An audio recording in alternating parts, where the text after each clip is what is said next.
वासुदेवेन्द्र योगीन्द्रं नत्वा ज्ञानप्रदं गुरुं मुमुक्षूणां हितार्थाय तत्त्वबोधो विधीयते।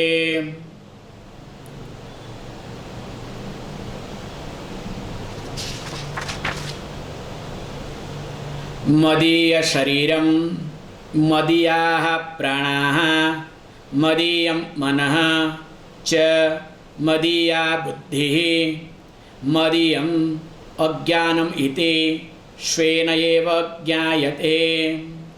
तत् यथा मदीयत्वेन ज्ञातं कटक कुण्डल गृहादिकं स्वस्मात् भिन्नं तथा पंचकोशादिकं स्वस्मात् भिन्नं मदीयत्वेन ज्ञातम् आत्मा न भवति। In the last class we were discussing this point, that what belongs to me is not me. So the body belongs to me, whether it is a gross body, subtle body or causal body. The pranas belongs to me. The mind belongs to me. The intellect belongs to me. Even if that I do not know, the ignorance, that also belongs to me. When I say I am ignorant, means ignorance belongs to me. So because it belongs to me, definitely it is not me. And the logic was being given as I look at that Kataka Kundala, the bangle, the earrings, the house, as I see that they belong to me, but in reality they are not me. There is a difference between what is mine and me. So the difference mine and me to be understood very carefully. Unfortunately, what happens? People think that what is mine is me. That's why they think that mine is extension of me, and which is very much reflected with reference to children. So the child is, generally parents think child is extension of parents. So remember, they are mine. But because I think they are extension of me, I consider as me. That's why you live only for children. Finally, you discover children never bother, or children have their own life. They have to live for something. And later on, the conflict happens. So to highlight this point, that wherever there is sense of mind, or whatever you think that it is yours, that cannot be you at all. Okay? If this is the case, then who am I? So that was the question yesterday we discussed. Atma tarhi kaha. So moment it comes that Atma tarhi kaha, of course answer comes very nicely.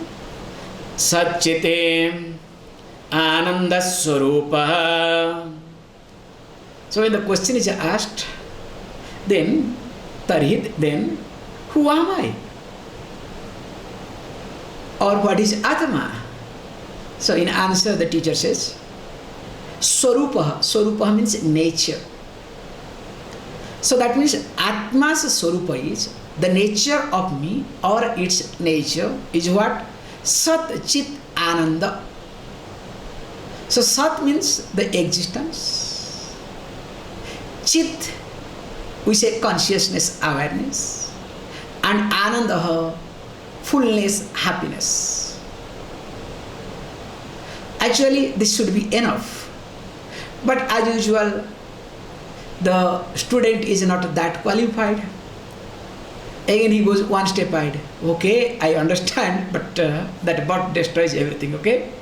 So what is that? He says, Sat Kimit. So again, when he asks the question, Sat Kim Kalatrayepi Tisthati iti sat. Okay, that which exists in 3 periods of time. So when we say that which exists in 3 periods of time, we need to be really very carefully to understand this thing, which was discussed earlier. Atma Satya Tada Anyat Sarvam Mithya iti. I hope you remember, long back we discussed, okay? Atma Satya Anyat Sarvam Mithya iti. So this Satyam, that's why I left it there. I want to give the link here so that it becomes easier to go back there. So when it says Atma Satya Tadanyata Sarvam Mithya iti. So here it says that is called Satya, that which exists 3 periods of time. Just let us look at the Satyam and Sat. We know that is called truth.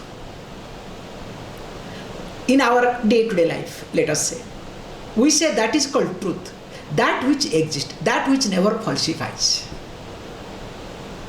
Suppose I say something now, after 5 minutes or 10 minutes, it falsifies. Can you call that my statement is true? Can you say that it is truth? Once it starts falsifying, that means it is no more truth. The example that I give all the time, you know this, that let us say in 5 minutes there will be rain. So when I say that in 5 minutes there will be rain, now you can have double benefit here, because if physically you are here, they will think, oh, Swamiji has got some ESP. Now you must be knowing, now in 5 minutes rain will come. Now you will give the benefit of doubt to me because of me being a Swami and maybe I have ESP. So till 4 minutes 59 seconds my statement is true. Once it becomes 5 minutes and there is no rain, what happens to my statement? My statement falsified. Just observe this point. That means till 4.59 seconds, 4.59 minutes it will be, 4.59 minutes. That means this statement that I made was as though true. But in time, it falsified. That is what we saw. Atma Satya Tad Anyat Mithya iti means whatever you see in this universe, what you called as house as true. Is there anything called house? Yes, that long it is house, like till 5 minutes. That long it is house, as long as you have not removed all the bricks. You hold on to your house. I will remove all the bricks. I will remove all the cement or metals and steels. Hold on to your house. Is there anything called house? What you call as this cloth? You hold on to your cloth. I am not interested. Please understand. I will not. But I will take all the thread. Is there anything called cloth? Now if you look at anything and everything in this universe, in short, is nothing called truth, because it as though exists for some time. Whatever you see. In fact, yad drishyam tad nashyam iti. That which is visible to you, that is subject to destruction. Whatever you see. So again, here is very carefully is being highlighted there, that whatever we are experiencing, whatever we are seeing, is not truth either. Now that is what is being highlighted here. That is called existence. That is called truth. Same thing. That which exists in 3 periods of time. It was, it is, and it will be. That means the existence is never created by anybody or anything. If it is created by anybody or anything, that is not the existence either. Yes, it exists depending upon something. That means I am someone is not created by anybody or anything. Please make sure this is a beautiful point to understand. I am someone is not created by anything or anybody.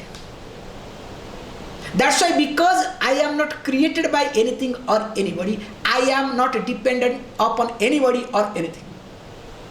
I am free from. That's why freedom is my birthright. Because if I am created, now question will come, by what, by whom?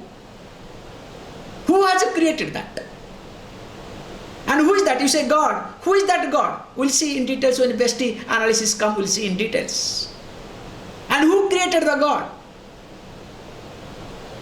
Now we get into a lot of questions which cannot be answered. That is how the religious people say, shut your mouth, or the scientific mind or this analytical mind will say, look, we are in a hypothesis.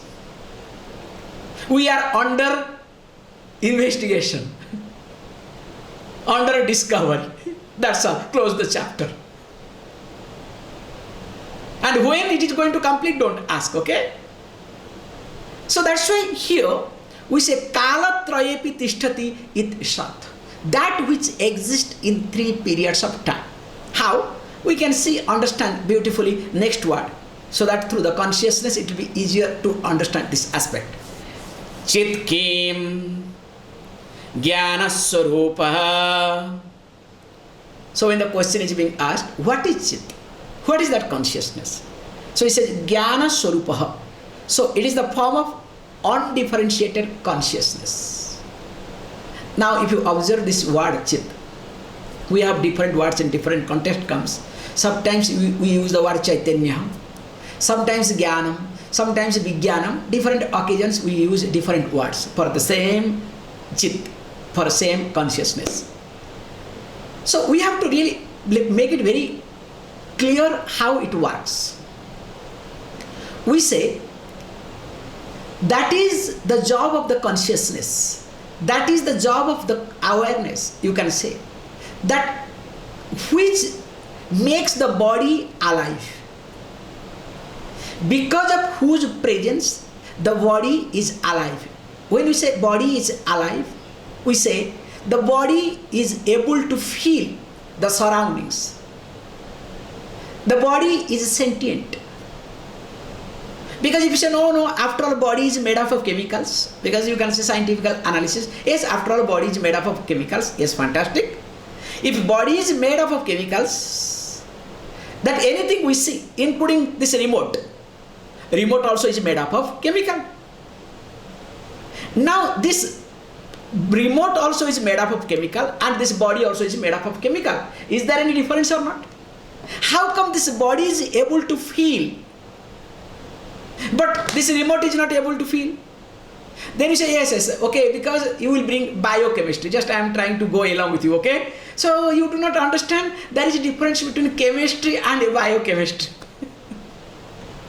So because of the biochemistry, now you are able to feel it. Okay, fantastic. Now my question is, if biochemistry makes, now what is that biochemistry?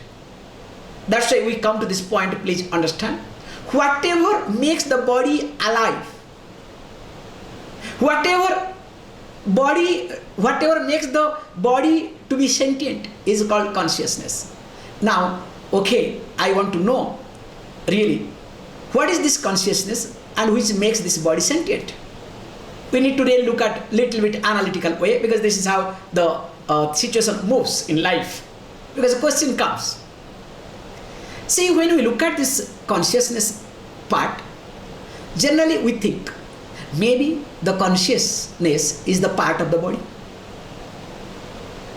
property of the body. Because this is, I am trying to talk, different philosophies here, okay? There are schools of philosophies are involved in this argument.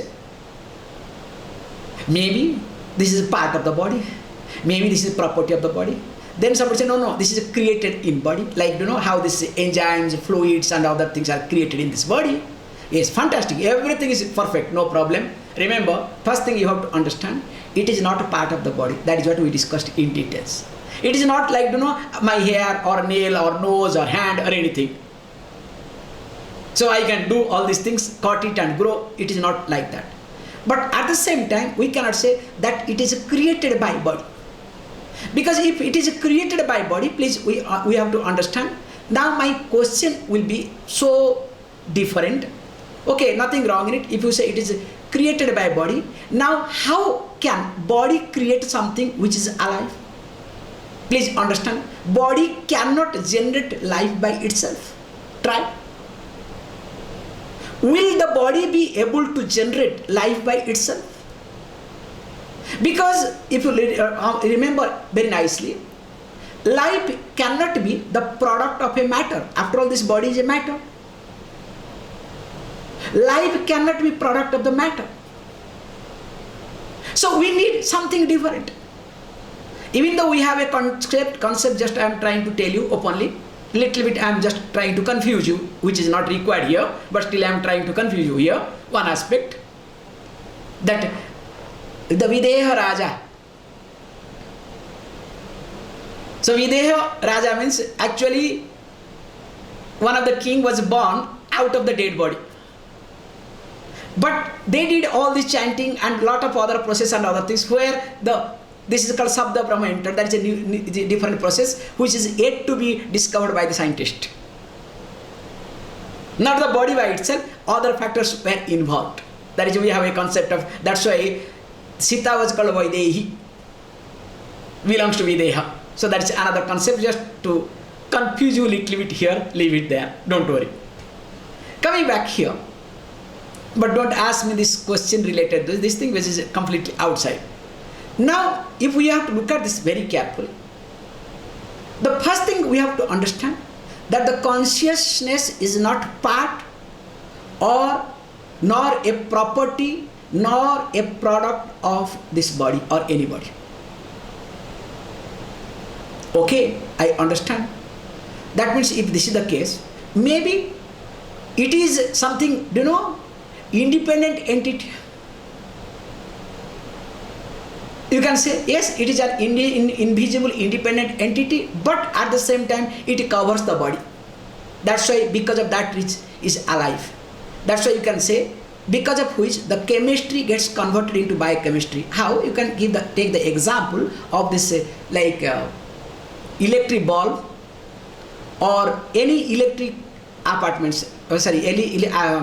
electrical equipments, whether it's a fan or bulb or anything. If you observe, before the electrical bulb is created, long before that, electricity was there or not? Because unless there is electricity, how come the bulb will be created, first of all? Just look at a gross way. Now, if you observe, please understand, this electricity is invisible, but it is visible through the bulb, through the fan. It pervades the fan, it pervades the electricity, being independent of it.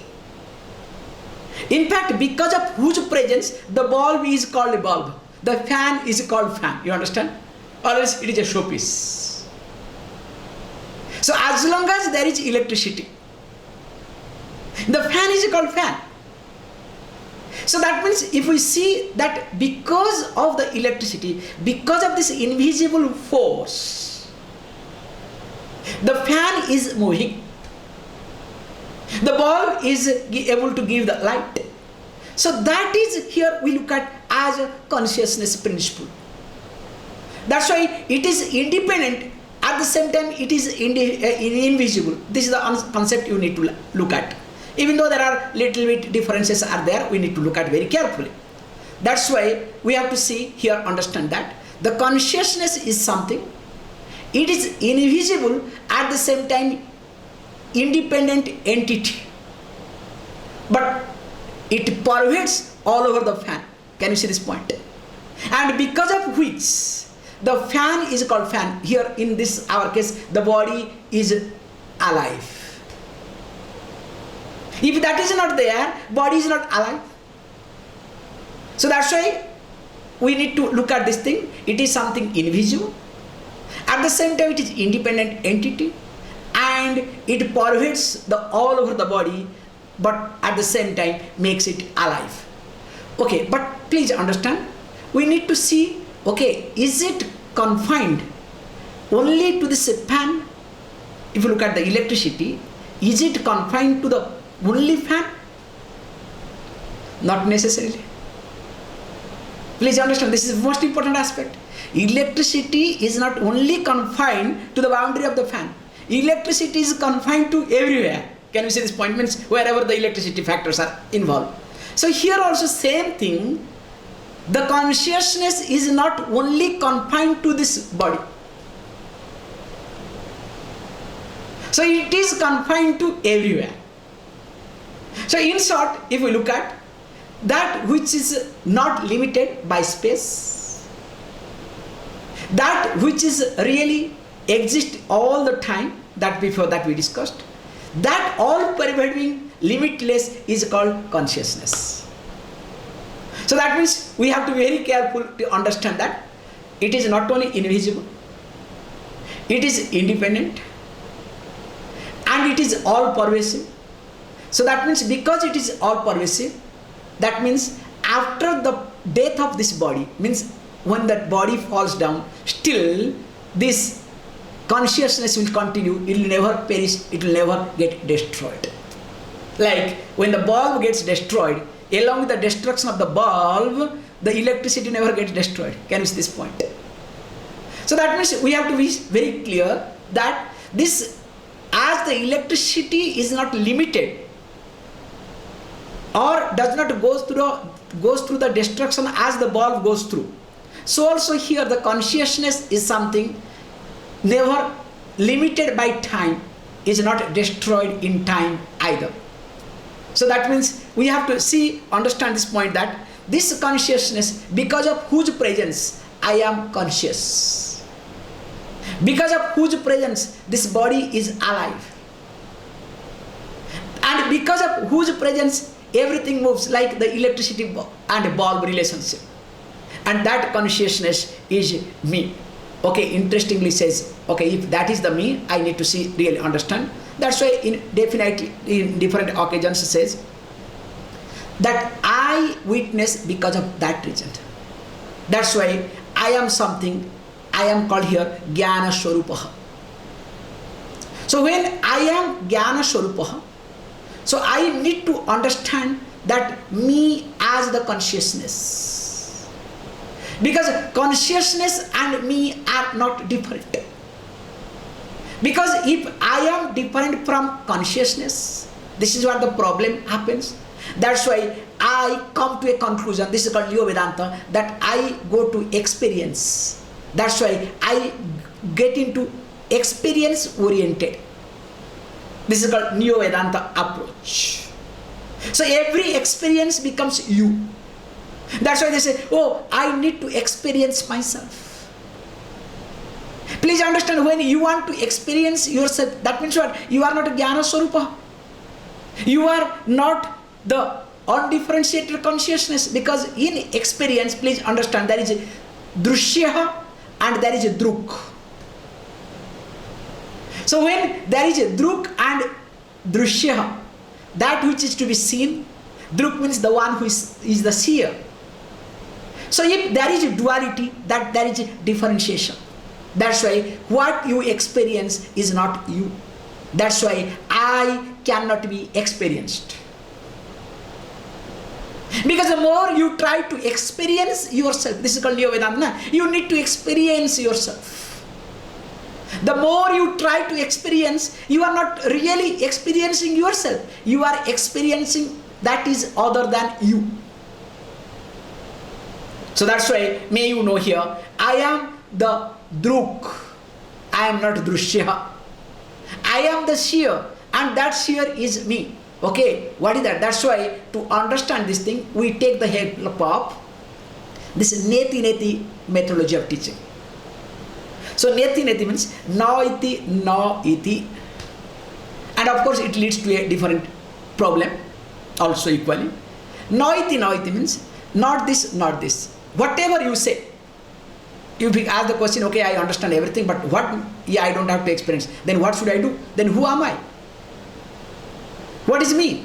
So the methodology of teaching says, yes, whatever you hold on to, whatever you say that is you, that is not in reality. If you say you are mind, no. You are experience, no. You are memory, no. You are anything you say, that is not. Then whatever is not, please understand, then because whatever you say is other than you.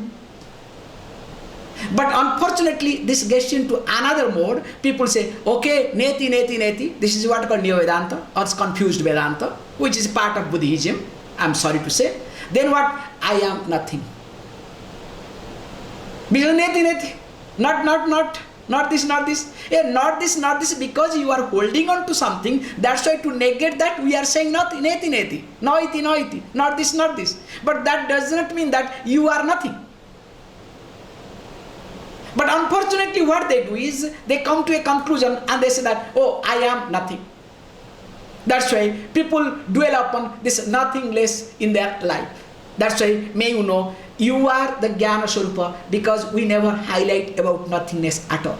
So naiti naiti is only used, neti neti methodology is being used to make sure that you don't have to hold on to anything. You don't have to be you do not have to entertain any conclusive idea in your life either. Okay, I understand all these things, but life is not interesting. It's very painful. Who says? That's why he says, don't worry. Also another one is that Ananda. So what is Ananda kaha Sukha Swarupaha? So that means it is the form of happiness, fullness. It says beautifully here, if you look at this you as such, at the same time neti neti. If you say neti neti, not this, you end up in nothingness. But here is nothingness, here is fullness. This is the problem with the people. The fullness, because this is what I always highlight, now also I must say this thing point. You know, unless a person becomes rebellious, cannot start a new religion, a new practice, a new way of thinking. Some rebellious attitude has to be there. And when you are rebellious, what you do? Just observe yourself. Suppose you are rebellious. So whatever your dearer one, or whom you respected, not respected, whom you respected, okay? Definitely you will do against of that. If that person, like we have very beautiful, in India we have, we, especially Hindus, let us say, in Vedic culture, we worship the Lord Sun, facing east. Now, a group became rebellious, we must do something different. So what is to be done? So instead of facing east, let us face towards west and do the prayer. Because this group worshipped sun, now we should not worship sun, we must worship moon. Just opposite. Including, I am not telling you jokes, you will be shocked and surprised to know that we eat on the leaf. For example, banana leaf, just I am telling you, or mainly banana leaf I am taking, any other leaf also. We eat in the leaf, on the leaf, where the chlorophyll part is on the top portion is on the top. There is a lot of scientific reason. No. So we have to be rebellious, you understand? So what? We must eat opposite way. And what is the logic? Because if the leaf is outside, all the birds and everything will do the droppings and it is dirty. So that's why underneath nothing happens. That is more healthier. I mean, you understand what sort of absurdity, what sort of example they give. Why? The reason is because when you are rebellious, so you have to do something differently. Unless you do differently, you cannot establish your standpoint, your position. That is how the new religion approach. Any religion. And of course, later on it gets accepted. So when I am fullness, this is the most important aspect. I am the fullness. I am the completeness. Which is being presented sometimes as Purnavadaha, as zero, let us say. As a circle, not zero, as a circle. The fullness is being presented as a circle. Now this circle is being highlighted by other religious people or other rebellious people. I won't say religious, other rebellious people. What? As nothingness. The fullness gets converted into nothingness. Please understand, here I am not nothingness. If I am nothingness, that means why should I waste my time in all these things? Let me be nothing. So here I have to understand that I am that which exists in 3 periods of time. If the bulb goes away, still the electricity continues. At the same time, I am invisible. That which exists in 3 periods of time. And I am the Jnana Swarupaha. I am the consciousness because of which the body and everything is alive. And finally, I am the Sukha Swarupaha. I am the fullness. I am the happiness. It is me. Because all other things comes and goes. And the one who knows this, of course, definitely that person knows one's own self. Please read this thing, we'll stop it with this. Evam Sat Chit Ananda Swarupam Swatmanam Bijaniyat. So in this manner, evam, in this manner, that Sat Chit Ananda Swarupam Swatmanam Bijaniyat, may one know one's own self to the nature of Sat, Chit and Ananda. Not the way we look at ourselves, the way we think about ourselves, or the way we want to or we experience about ourselves. Because if we do not look at in this way, then what will happen is again we are getting trapped, because sometimes that's why we don't have enough of logic to answer our questions. That's why if you observe, especially a religious person becomes completely helpless at a given time. And especially when the person starts questioning one's own self. When the person starts questioning the system.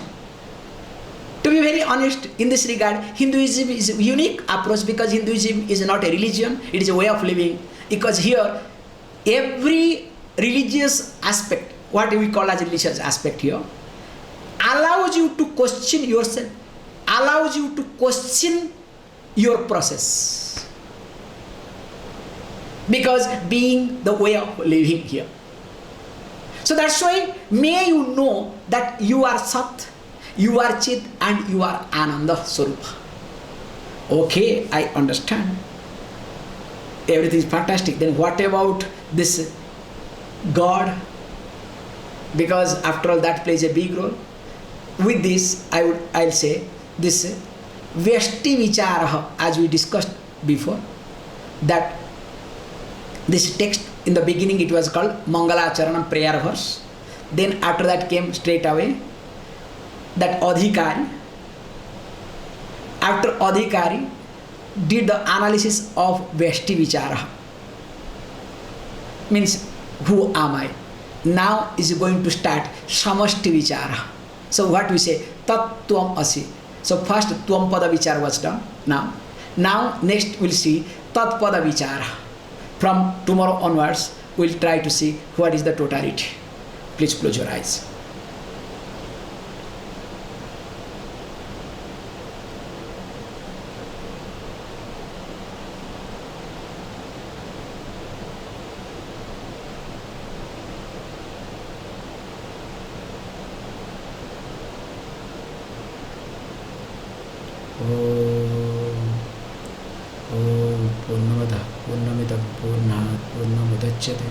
पूर्णस्य पूर्णमादाय पूर्णमेवावशिष्यते। ओम शांति शांति शांति।